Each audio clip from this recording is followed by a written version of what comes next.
episode has been brought to you by Schedulicity. And also by the Pelvic Health Professionals membership site.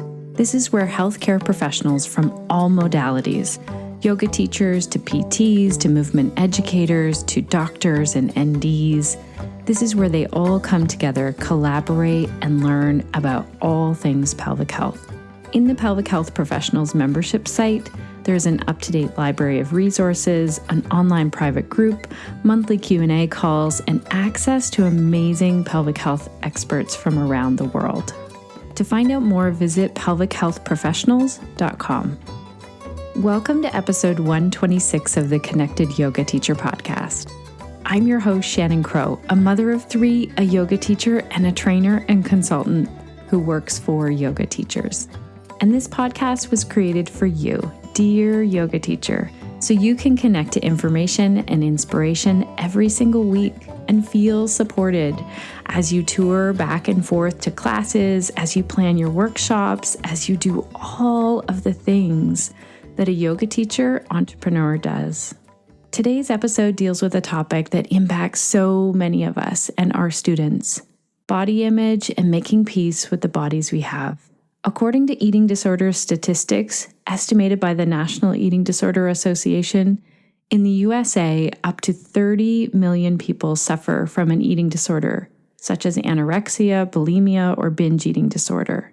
Worldwide, the figure is closer to 70 million sufferers. Yoga is not a cure, and it's not a replacement for traditional forms of support and therapy, but it can be a powerful tool to navigate the daily challenges of recovery from eating disorders.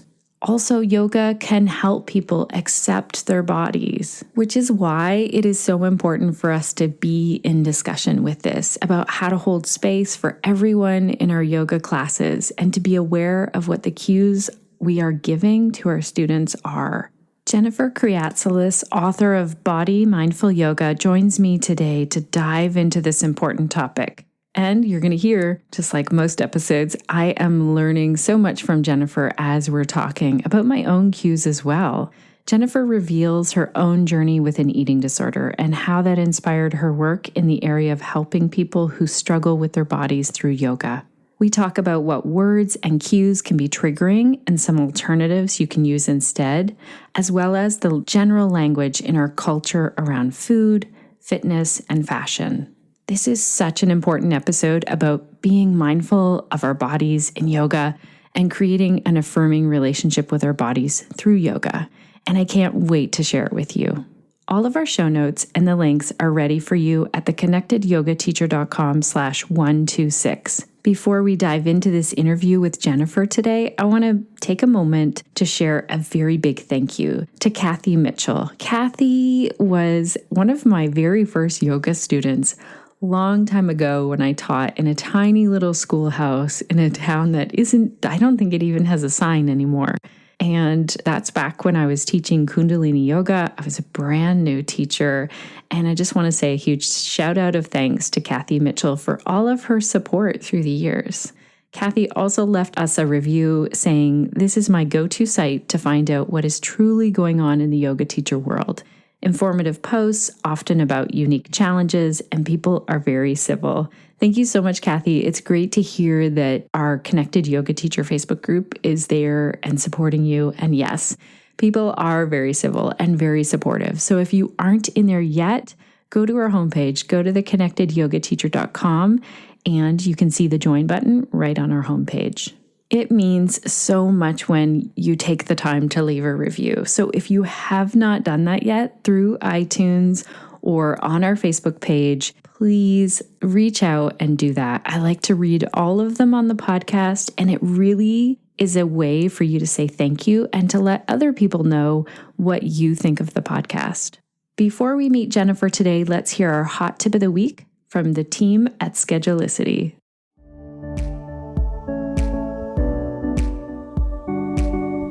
Hey Connected Yoga Teachers, this is Scotty with the Schedulicity Hot Tip of the Week. Class client alerts can help make sure nothing goes overlooked, whether it's unresolved billing, unsigned waivers, or other missing information that can easily be forgotten in the hustle and bustle of a busy class. If you have multiple yoga teachers working at your studio, this is a perfect way to make sure everyone is up to date and on the same page. Your online client files will stay more organized than any filing cabinet, giving you a greater peace of mind and more control over your time and space. Okay, connected yoga teachers, let's dive in so that you can get to hear all of this goodness from Jennifer. Jennifer Kreatsoulas is a certified yoga therapist specializing in eating disorders and body image. She is an inspirational speaker and the author, as I said before, of Body Mindful Yoga. Create a powerful and affirming relationship with your body. This is a beautiful book. Maybe you want to purchase it for yourself, or maybe you know a friend who might like it. What an amazing thing for a book club, for a yoga group. I can just think of so many reasons why to read this. Jennifer appeared on Fox 29 News and has been featured in the Huffington Post, Real Woman magazine, and many others. Jennifer talks about today how for over 20 years she struggled with anorexia, and yoga was always an essential tool that facilitated a great deal of her healing. After her eating disorder relapse a few years ago, Jennifer not only rediscovered her yoga practice, but also returned to teaching yoga and launched Yoga for Eating Disorders. Because of her personal experience with an eating disorder, Jennifer is extremely passionate about helping others who also are struggling. Jennifer provides yoga therapy online and in person at Yoga Life Institute in Wayne, Pennsylvania, and leads yoga therapy groups at Montanito Eating Disorder Center of Philadelphia. She teaches workshops, retreats, and specialized trainings for clinicians, professionals, and yoga teachers. Welcome to the Connected Yoga Teacher podcast, Jennifer. It's great to have you here. Thank you so much for having me on your show. I am really excited that we get to talk with you today. One, because I just saw your book in the library this week, and I've been following a lot of your posts as well online. So before we dive into our topic, tell us who you are, where you are, and what is the work that you do and who do you do it for? Okay. Well, thank you. I'm Jennifer Kreatsoulas, and I am a yoga therapist. I specialize in eating disorders and body image. I've been on my own healing journey for over 20 years from eating disorder, and now have the really unique and beautiful blessing of giving back in this way. I'm certified by the International Association of Yoga Therapists. So I have over 1,000 hours of training, and my whole life changed once I did that training. It just opened me up to what yoga is with a capital Y, right? And really propelled my healing to new levels. And I've taken everything I've learned there and now have built a yoga therapy practice specifically for others in recovery. And I support them through the practices and philosophies and tools of yoga as they travel on their healing journeys. I'm also a mom. I have 2 little girls. They're 5 and 7, and we live outside of Philadelphia. Nice. Also, you're a busy mom as well. When did you become a yoga teacher? I became a yoga teacher in 2002. Okay. So Yes. You've been teaching for a while. I've been teaching for a while, and I recently was reflecting on how much my own practice and teaching has changed since then. And it's ginormous. Right. Ginormous. My whole understanding of what yoga is has changed just so drastically. But I think that's the beauty of being on the path, right? It's evolution, right? We are evolving. And as we are evolving, we're tapping into different aspects of yoga and bringing it into our lives. And just when we think we have a handle on it, something will happen, and now we need to call on this aspect of yoga. And thank goodness we have it, because where would we be without it? Exactly. Oh, that's so good. So thank you for sharing also that you dealt yourself with an eating disorder for 20 years. What does it look like well, first of all, would you like to define what an eating disorder is for anyone who's not sure about that? Yeah, sure. So, an eating disorder is a mental illness. It's a condition. It's complicated. It's really hard to whenever anybody asks me that, it's hard to answer in one question, and one answer, one sentence, I should say. But it affects people of all ages, of all genders, of all races, socioeconomic backgrounds. It is There's several different types of eating disorders. The most common ones being anorexia and bulimia and binge eating disorder, but there are several others, and the symptoms are based in behaviors with food and excessive or extreme, I should say, extreme negative body image usually. And all of these behaviors and patterns are a way to cope with something painful, whether that's trauma or a painful experience. Integrating social messages that tell us we need to look a certain way can spit out into an eating disorder. So it's really complex. It can be environmental factors, social factors, cultural factors, biological factors, all of these contribute to someone having an eating disorder. Treatment is available and very, very helpful in overcoming an eating disorder.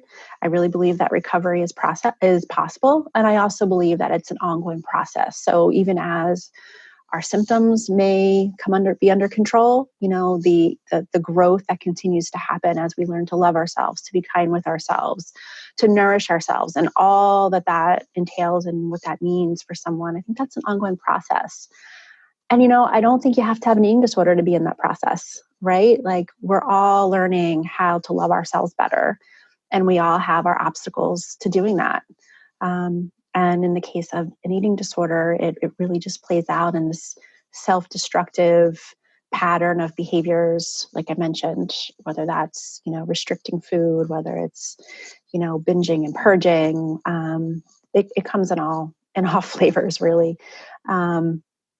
Exercise addictions, addictions to laxatives, anything to numb out. That's really what's going on in the process. Like, how can I numb out this pain? Mm-hmm. And food and body become the ways to do it. Okay, great. Thank you for defining that. And you're right. I think it is super complex. We had Tabitha Farrar on the podcast a while back, and we'll definitely link to that in the show Great. notes to go a little more in depth into what maybe the signs and symptoms are. But I'm excited to get into today is really around the language that we could use as yoga teachers, or maybe the language that we might not want to be using. Mm-hmm. Before we get there, are we going to see this in our yoga class? Are there people coming to our yoga classes with an eating disorder? Absolutely. Absolutely. In the United States, the statistic is something like 30 million people are affected. And they're in different phases of the process, whether they're, very sick and deep into their eating disorder, whether they're, freshly out of treatment, whether even if they're 5-10 years into recovery, right? There's all these different phases that take place. And so, yes, absolutely. There are people in our daily yoga classes who are coming to yoga. Maybe they're coming because they're on the other side of treatment and they're looking to incorporate something healthful into their recovery, right? And so, but the other side of that is for people who maybe haven't sought help yet, are really in the thick of it, they might be coming to your yoga class to feed an exercise addiction. Right. So Okay. just to have an awareness of that. So if you start seeing people coming to your classes, 2-3 times a day, right? Or every day. And there's, that can be just a sign that like, I wonder if this is more than just, they really enjoy being on their mat. Mm-hmm. What made you decide, okay, yoga will be part of my recovery, or did you make that decision? It was interesting. So I did struggle with an exercise addiction in the first kind of iteration of the eating disorder back when I was in college. And after I went to treatment and had maybe 2 or 3 years of recovery under me, I really started missing physical activity because I had always been an athlete.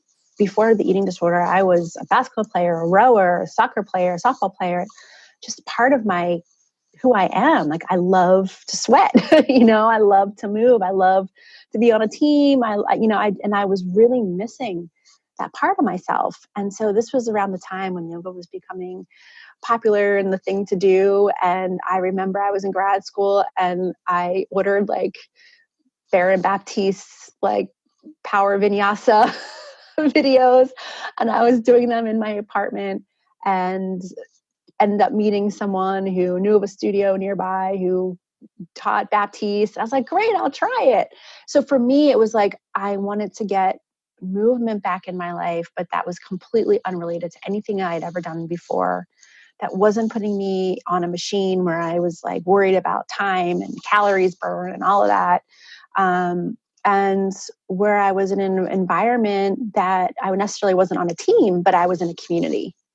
And I wanted to check into that. Like, was that something that I could do and it not be, could not turn on all that self-destructive kind of got to work out till I drop mentality.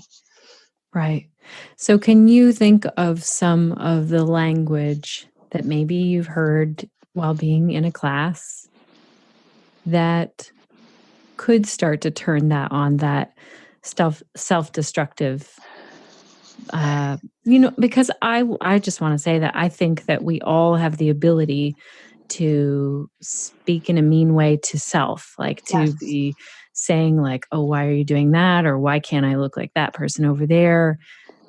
Yes. I think that's in 100% of people. But the way you just worded that makes me feel like we as yoga teachers have some responsibility to know what would be triggering. So can you give some examples? You don't have to pick on yoga. It can be any movement modality as well. Absolutely. And what I want to share here first and foremost is that if you happen to be saying or doing anything that I mentioned, please don't think that you have anything to, I'm not shaming you in any way, right? I see this very much as we are a community of yoga teachers, and conversations like this just help us open our eyes and empower us all. So please know, like, I'm not calling anyone out. Okay. I just need to say that. Yes. From the perspective of an eating disorder, but even broader than that, from the perspective of body image, right? Because I think that is the piece that we can all relate to in some way, most likely. Yeah. That when we can create a space in the yoga room that is guiding self-discovery, so letting people have their physical sensations, their emotional sensations, but we're not telling them what they need to be, I think then there's an opportunity for people who struggle, whether that's with an eating disorder or just in general body image, a chance to start recognizing themselves in new ways. So here's an example. Like, I know the example I always use, it seems like, is pigeon pose, right? Because it's a really common one. Any hip openers seem to be a common one for us as yoga teachers to kind of be like, you're going to feel it here, right? But I can promise you that there is a percentage of the students in the class who aren't feeling it there. Right. Right. So learning to ask questions that guide people into thinking about what are they feeling and where are they feeling it versus telling people what they should feel in their bodies.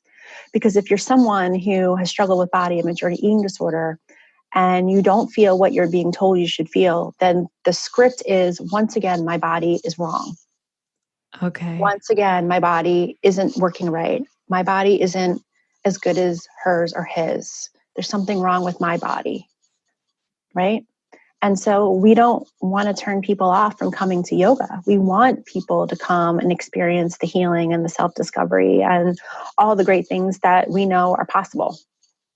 Right? So just thinking about letting people have their own experiences, also with hips. Like, we tend to say hips, we store a lot of emotion in our hips and you might cry when you're in pigeon pose and blah, blah, blah, blah, blah. And again, if you do that, I'm not shaming you. This is language that's been passed down It from has teacher been. to teacher, right? These metaphors, like different metaphors, like twists are cleansing, right? We need to think about what we're really saying when we say that. We need to think about what it's implying, right? Because if every time I come to a yoga class and every time I do a twist, I'm being told I'm detoxing, then the implication is that I'm dirty. And here we are again. My body's wrong. My body's dirty. My body's not good enough. I need to clean out my body. Right. And so, again, if that metaphor or imagery works for you, okay, but these are just opportunities to think about, places to think about. If we're telling people they should be crying in hip openers, but they're not, they might be feeling like something's wrong with me and my body, or something's wrong with me in my emotional capacity. Here I am again, like I'm totally, I'm just not good enough. Mm-hmm. Right. Oh, this is Whereas so if we say, so where are you feeling? Notice where you're feeling sensation. Where do you feel it? How do you breathe when you feel that sensation? Questions like that put people inside, and then now there's a new connection forming with their bodies. Yeah. Oh, this is so good. What I really like about what you just said is two pieces of this: that we don't know the story that's going on with the yoga student in our class. I loved how you used the example of detox. I've never thought of it that way. I've most definitely been in yoga classes where that has been said. And I feel like long ago, I would have repeated something like that I had heard from a teacher of mine. Mm-hmm. Yeah. Can I say something more about that? Yeah. So, and again, it's not that we don't necessarily have to take that word out, but it would be interesting that if you do use that word, to do some research and educate the students on what exactly you mean by detox, right? Because there is a detoxing process that happens 24 hours a day, Right. right? So whereas we're just kind of spinning kind of like language that we hear and read everywhere, detox, detox, detox, if we want to use that language, let's make it empowering and educate our students on what's actually happening in their bodies and what it means. Because it's, I often think like, so I go to a yoga class and I twist and I detox. And then I go across the street and I get a smoothie, and the name of the smoothie is something detox. And then I go to the grocery store and I stand in line, and on the cover of the magazines is about a detox. So it's like, when that happens, because that language of detoxing and cleansing is really prevalent, what's happening then is we're just reiterating the same, I want to curse right now, but the same problematic messages around our bodies being wrong and needing to be cleaned out. We're just duplicating that in the yoga room. So if you want to use that language, educate about what you're really talking about in terms of detoxing and how it's different than these social messages that our bodies need to be cleaned out. Right. Oh, this is good. And I also like to bring it back to, you said, asking our students. So often, especially with newer students will turn to me and say, where should I be feeling this? And I turn to them and say, where are you feeling this? Good. Yes, exactly. Yeah, it's all about that inquiry, right? I mean, that's so powerful. We are trained to want people to just give us the answers, right? Yes. We live in that immediate gratification world. And yoga is about like slowing it down and noticing, where are you feeling that? What is that sensation? How are you breathing when you feel that? What are you thinking about? What is your internal script about when you're standing in Warrior One? Where's guilt showing up? Where's shame showing up? Where's comparison showing up? What ways are you connecting to compassion? Where is there room for more kindness in your yoga practice? I think these are all so important ways that we can help people to connect with their bodies without telling them how to do it. Right. What about last night? I was teaching a group of women about pelvic health. It wasn't a yoga class, but we were doing some yoga things. And two of the things was noticing at the belly, like holding onto the belly, noticing if the breath is there. And then we did another movement. And I took a little moment to say, like, let's all really send some love to our abdomen, to our belly, Mhm. especially if you have some thoughts. And then I thought, I don't know if I'm doing this justice. Like, there's a whole thing around love your body, but then it's hard to do sometimes. Yeah. And I think there's two things I like to say about that. One is that remembering that we are no different than our students in that way. And that when we can teach from that very authentic place, with that very authentic voice of just that knowing that it's challenging to love ourselves. And to always remember that it is a privilege to teach yoga, that it is a privilege to ask people to be in a room with strangers and move their bodies in weird ways, right? It is a privilege to do that work. And when we can be in that authentic space of knowing how challenging it can be, our words will be they'll come from such a real place, Right. So I don't think we need to solve the problem for them on that. I think we need to just be in connection with them about it, Right. and be committed to doing our own personal work. Right. Okay. Because maybe then last night I said, let's hold on to the belly and notice if the breath is there. We had done it with the ribs and everywhere else. And then I just got this feeling like, all right, if we're having some judgment here of the belly, let's just. Yeah. And I have to be honest, you said my word that I'm always just like, stop saying belly. So I do a whole training on kind of language around and teaching. And one of the kind of parts of that training is around body parts. Right. Calling them. And I ask people, I'm like, I don't prescribe any language. I just say, I'm like, so, what are some cues or words that when you hear in class that kind of really kind of push your buttons? And the number one is belly. Yes. Because it's such a sensitive area, and it's a part of our body that is always being told it has to shrink and be tamed and not exist, right?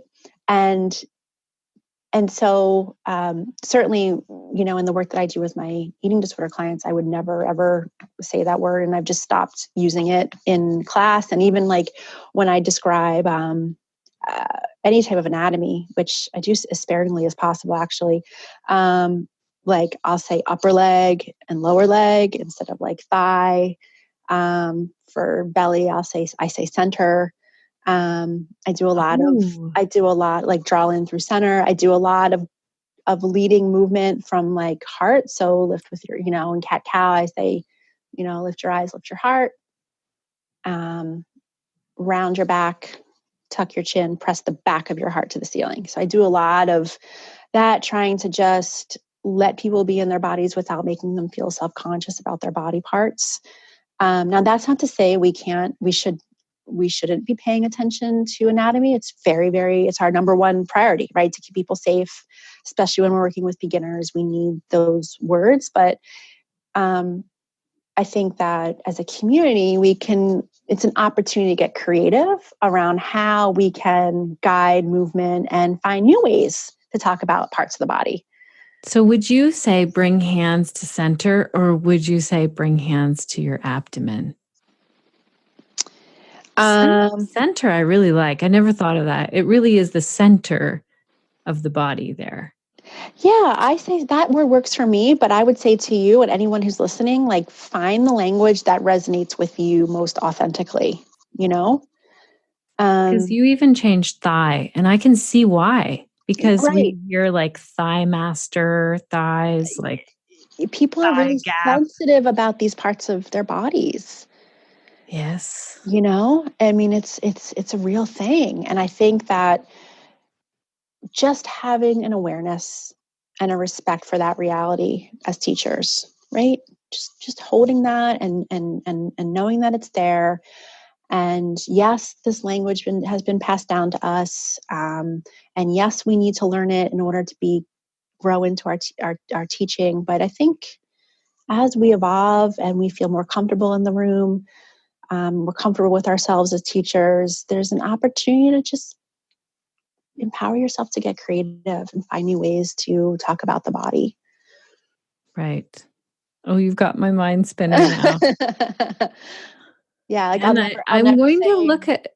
I'm going to look at how, because that's probably why all of a sudden I felt a little something last night when I was leading that. When Mhm. it, Okay. it's the energy of the room, and yeah, I've grown to love my belly. So, but not everyone has. Yeah. So it doesn't mean you should never ever say the word. And I don't want you to change your teaching if that is the word that feels right to you, right? It's just having that awareness that that might land with several people in the room in a very uncomfortable way. Yeah. Oh, Right. I And think so it's good to question. as soon as that happens, right? As soon as I hear belly, my mind goes there and a script goes off and I've lost connection with the ground. I've lost connection with my practice, the present moment, because now I'm thinking about everything that's wrong with my belly, what I don't like about it, what I'm going to do to change it. Like now I'm just in like belly mind. I'm not in the room anymore. Yeah. Right. And can we save everybody from doing that? No. Right. Because I was thinking I'm a little sensitive about my toes. Okay. So there's another piece to this though, right? Like, and here it is. Doing the work around what for you makes you sensitive around your toes. And then from your own awareness, respecting that and teaching mindfully about toes in the yoga room. Right. Right. So it's like we got to do our own work. And then to make the yoga space as safe as possible, we kind of take our awareness with us and offer new ways to say things. This is so good. Are there any other verbal cues where you think, I wish yoga teachers would just consider for a moment what this could sound like? Oh boy. Oh man. A lot of them have to do with the belly, Because we hear with belly pull breathing all the your time. belly button to your spine, all that. Just that's just not physically possible anyway. And for people in larger bodies, that is going to feel like they're going to feel so left out. Right. Um, there's a lot, but I'm feeling like blocked right now. Like I can't quite. Well, here's another one. I know I teach I teach people how to find the bony pelvis because Mhm. I focus a lot around pelvic anatomy and figuring out like where the attachment of the pelvic floor Cool. is. That's cool. But as soon as we get near the sits bones or even the hips, like the top of the pelvis, then people will say, "Well, I can't find it." What they're saying is, "I feel like I have too much fluff there." Exactly. And so those cues that are kind of like remove the excess flesh and, you know, those types of things. Flesh, I would never say the word flesh ever. Right. Right. But again, I want to just own that I'm coming from a very sensitive place. I'm coming from someone who's, in recovery from an eating disorder. So my body, what I remember and in my time with dealing with intense body image, it might be on the extreme side of things. So what I just want to own that. And I know that. Um, I think it's pretty prevalent. but I do. Okay, thank you. Okay, good. I But I think think that the body image piece is so prevalent. Like, I think whenever it comes to our bottom halves, it's really sensitive. Mhm. And also, I wonder if after doing yoga for years, if we also become accustomed to or we're sort of doing the work and maybe we forget what it's like to be that beginner Yeah. in a yoga class. Yeah, I think that's a really good point. I love talking with people about like their movement history, so like especially teachers, right? Because for us, this is simple. Movement is simple. I mean, I'm generalizing, obviously, but we don't think twice about getting on our mat and moving and breathing and taking up space and, trying new things. But we can all probably remember a time in our lives when we had a movement experience that we felt self-conscious, right? Whether that was trying something new, maybe it was our first time doing yoga, maybe it was something that happened as far back as grade school on the playground, right? I think we need to stay humble to that, we can remember what it feels like to be self-conscious. And maybe in the movement space, we don't feel it, but there probably are places in our lives where we do. It could be with certain family members. It could be when we go to the doctors. It could be when we're in the grocery store. It could be in our homes. Like it could be when we try on clothes. Like there are spaces in our life where that stuff gets turned on, and just remembering that and honoring it and doing our work on it and bringing compassion to it and knowing that the people in our classes are dealing with it too. Yeah. What do you think are some of the best practices and your book is called Body Mindful Yoga. And I'm curious to know about the wording. Like, what about this whole idea around love your body? Or I feel like there's a reason why you called it Body Mindful Yoga. Do you want to talk to us about that? Oh, sure. Yeah. So, body mindfulness means exactly what it sounds like, right? To be mindful of our bodies. And the book really focuses in on language and the relationship between body image and language, and how the way we receive words, use words, our inner dialogue, our conversations, the way we integrate social messages, how all that language translates into how we're feeling about our bodies. Right? So to be body mindful is to be mindful of the language that we're using when we are talking about our bodies, talking about other people's bodies, in our inner dialogues, in our conversations, right? So, which is very different than just this like blanket love your body.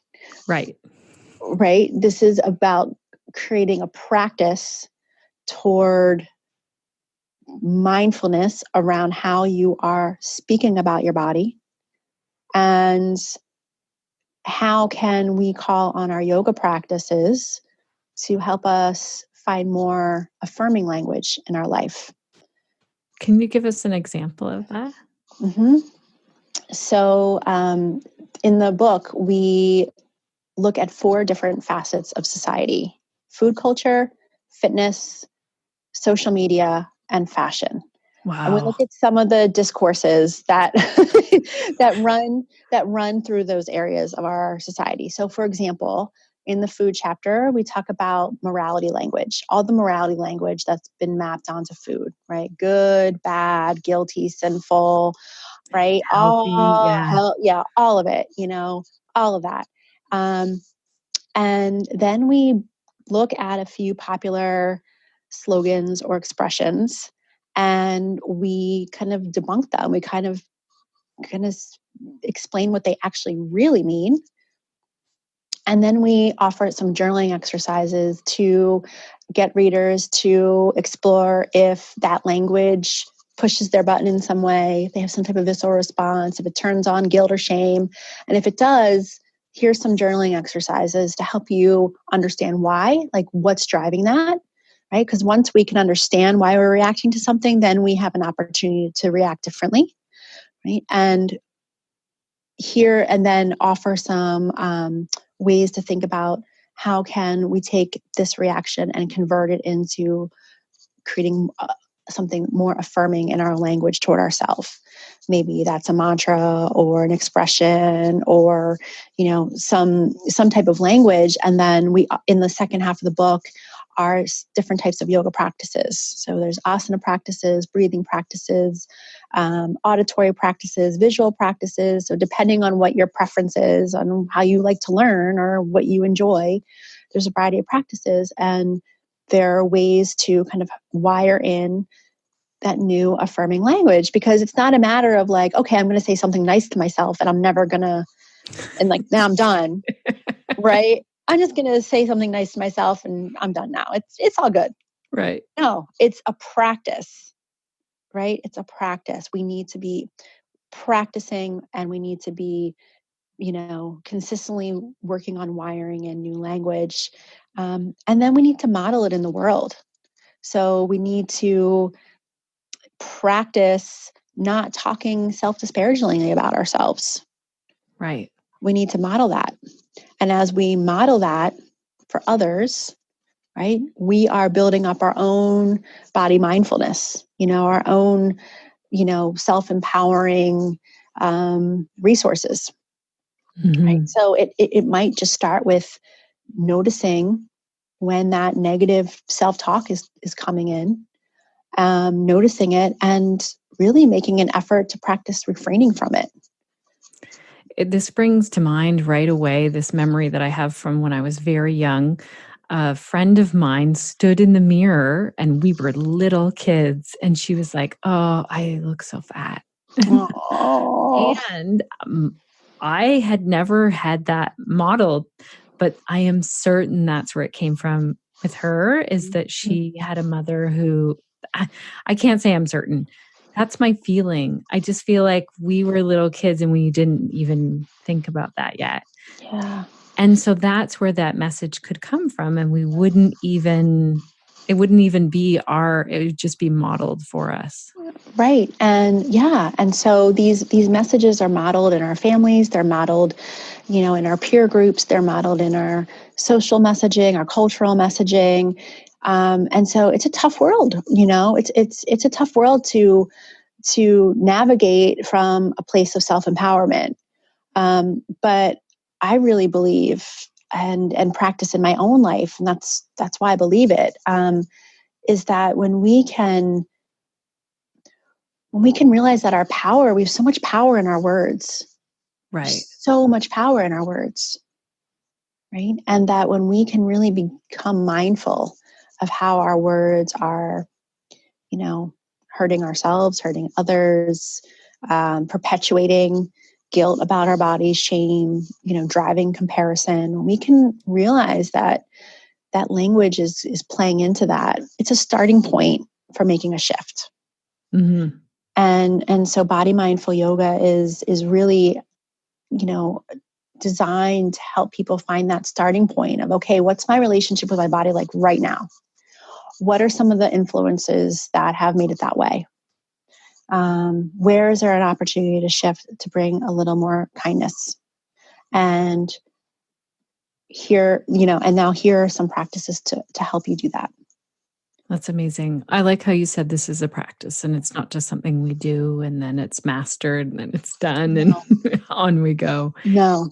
And I really believe though too, it's taking the time to understand why these words irritate us on such deep levels, like why they have so much power to turn on such reactions, and so, part of the book is that self-study. That's self-study of yoga piece. Mm-hmm. That's the first half. And then the second half is more practice oriented.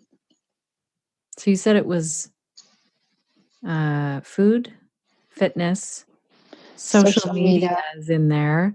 And fashion. Fashion. It's so true. It's so prevalent everywhere. We went to the store the other day with my daughter who's 14 and my son was there. He's 16. And we walk in and there's this logo everywhere that says work your butt off. And he goes, "Why does it say work your butt off everywhere?" And she says, "It's just a saying." And he's like, "But what? Who would want to literally work their butt off?" Well, you're very, very smart, wise kids. Yeah. That could have been a different family who saw that. And depending on what the messages were at home or what's going on there, that message could have really done some damage. Or at least I should say the way it was received, the way the message was received could have done some damage. Right. Yeah. It's like so I mean, I do ask my kids a lot to kind of be on guard with marketing. Like, Mm-hmm. there's so much online. Like, no, you can't believe that you can buy that thing and it's going to do all of these things. Right. They need to be discerning with the marketing message for sure. And we talk Yeah. about that. Uh, Yeah, totally. And when it comes to marketing around, our bodies, it's so important. It's so important that we can look at that and see through it and not take it in. who did you write your book for? So my co-author, Robbie Butera, we wrote it. We wrote it for people who are looking to feel more confident in themselves. We wrote it with the intention of it being a resource for a lot of different groups. The general reader, people studying yoga, therapists, and other mental health professionals. General yoga practitioners. I guess it's kind of a broad audience, but our conversation validated that, body image affects a lot of us, all of us really on some level. So yeah, the specifics to teaching yoga are not in this book, but I do offer trainings and hopefully soon there'll be some online resources for that. Good. And I see that you also do mentorship for healthcare professionals or yoga teachers. I do. Yes. Thank you for mentioning that. I mentor teachers, mental health professionals, other yoga therapists who want to work with clients who struggle with eating disorders and body image. And I mentor them in kind of learning the nuances of doing that work, because it's very different than what we learn in our 200-hour training, even our 500-hour training. So it's education on eating disorders, research on eating disorders, the nuances of working with that population, and also some of the interpersonal work on, so what's your intention for doing this work? Right. What are some of the anxieties you're bumping up against maybe working with this population? So there's that piece. And then whatever their specific career goals are, I help support them in bringing that vision to life. That's amazing. Do you think this is a book that you could buy for someone else, or would it offend someone, or would it just be a welcome gift? That's a great question. I've never been asked that before. It's written from a very compassionate standpoint and a very gentle voice. So I'm hopeful that if it was purchased as a gift, that it would be well received. Yeah, I think so. I think it would take a look at it. And also, is there an age for it?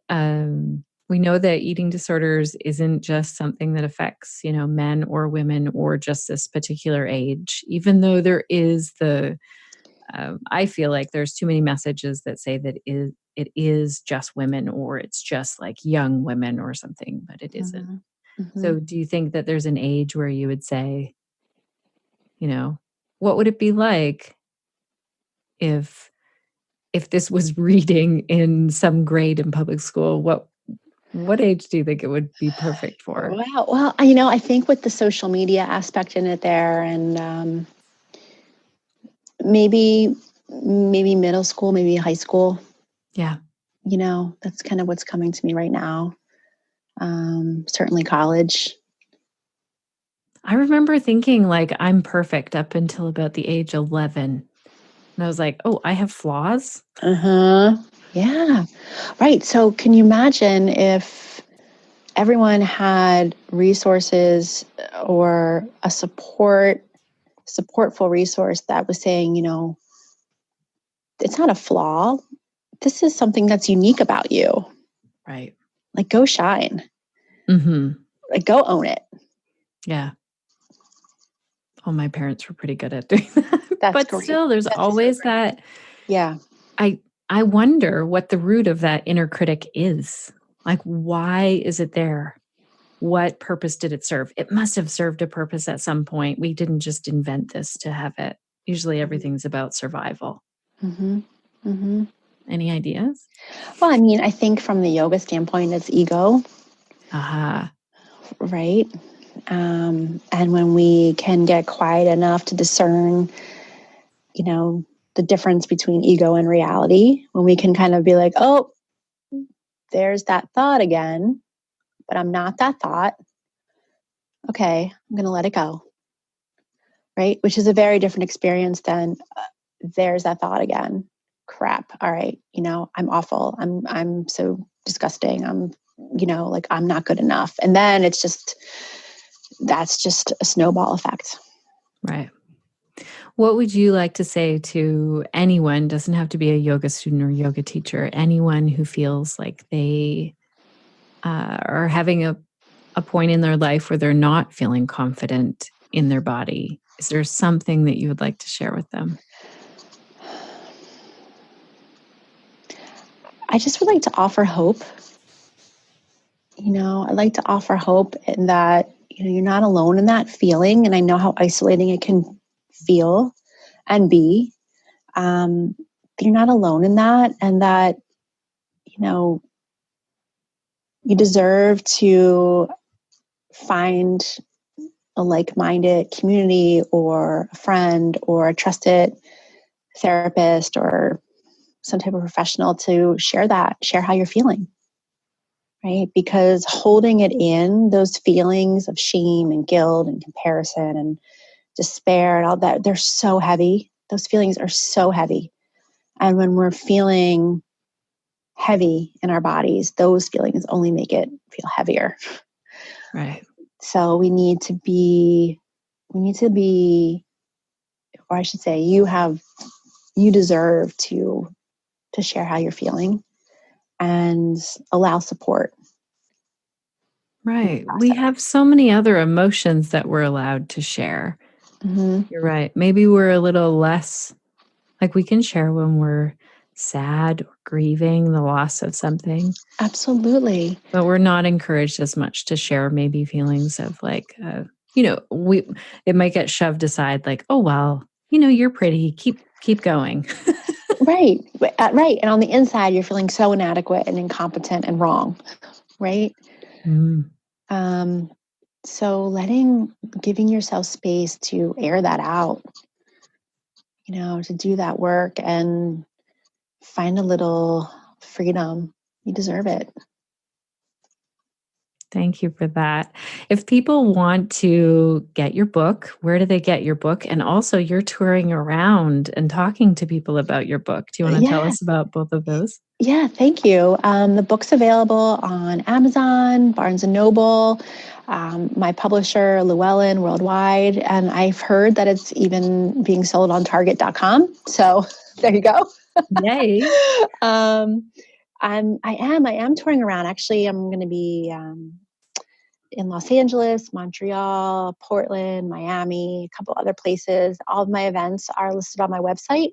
And, if you're listening and you live in any of the areas that I'm going to be, I would absolutely love, love, love to meet you. Feel free to reach out and come to an event or meet up for coffee, something. I'd just love to connect.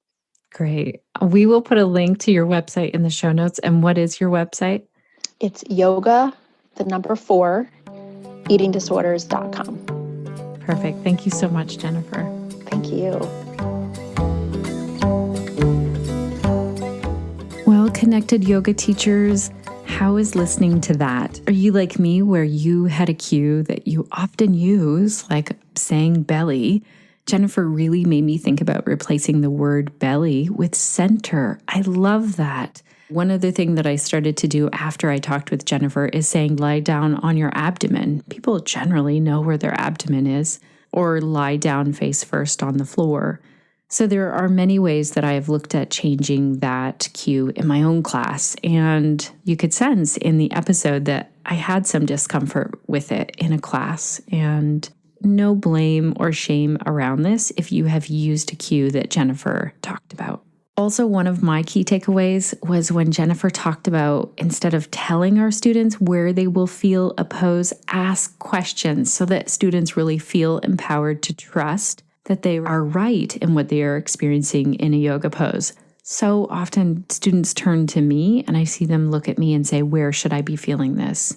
And that's the time where I've often done this. And I feel like Jennifer added a whole other layer to this around how we view our bodies, that's where I often will go over to students and say, where are you feeling this? Asking questions instead of feeling like you have all of the answers. That's been a learning process with me as a yoga teacher. And I want to say also that sometimes students want the answer right away.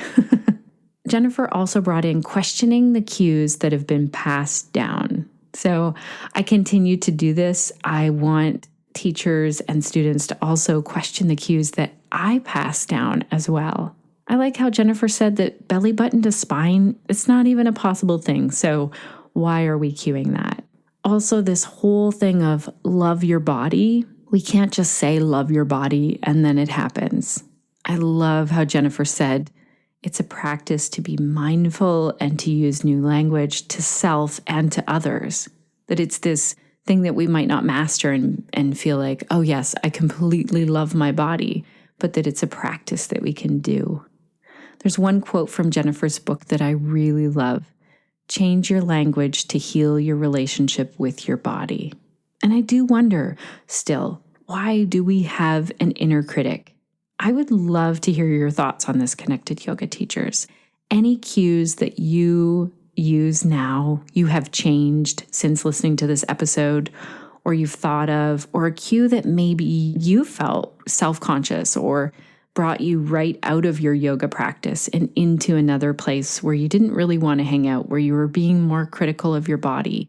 Tell us about those experiences so that we can all learn together. So you can post that in the show notes. Just go to the connectedyogateacher.com/126. If you want to dive in and learn more about eating disorders, we did an episode with yoga teacher and eating disorder expert Tabitha Farrar back in episode 48. And if you have not listened to Tabitha's podcast, I highly suggest you go and check it out. Tabitha has some amazing information there.